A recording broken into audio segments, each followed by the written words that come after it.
ನಗರದ ಮಾವಿನಕೆರೆಯಲ್ಲಿ ಮಹಿಳೆಯ ಶವ ಪತ್ತೆಯಾಗಿದೆ. ಕಳೆದ 2-3 ದಿನಗಳ ಹಿಂದೆ ಕೆರೆಯಲ್ಲಿ ಬಿದ್ದಿರಬಹುದು ಎಂದು ಶಂಕಿಸಲಾಗಿದೆ.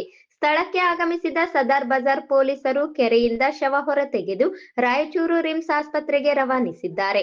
ಮೃತ ಮಹಿಳೆ ಶವ ಗುರುತು ಪತ್ತೆಗೆ ಪೊಲೀಸರು ಪರಿಶೀಲನೆ ನಡೆಸುತ್ತಿದ್ದಾರೆ. ಸದರ್ ಬಜಾರ್ ಪೊಲೀಸ್ ಠಾಣಾ ವ್ಯಾಪ್ತಿಯಲ್ಲಿ ಘಟನೆ ಸಂಭವಿಸಿದೆ. एक दो जने आ रहे पकड़ने को लाओ।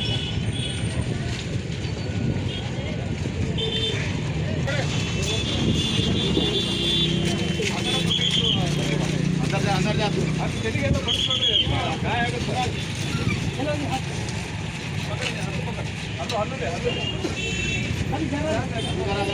ಹೇ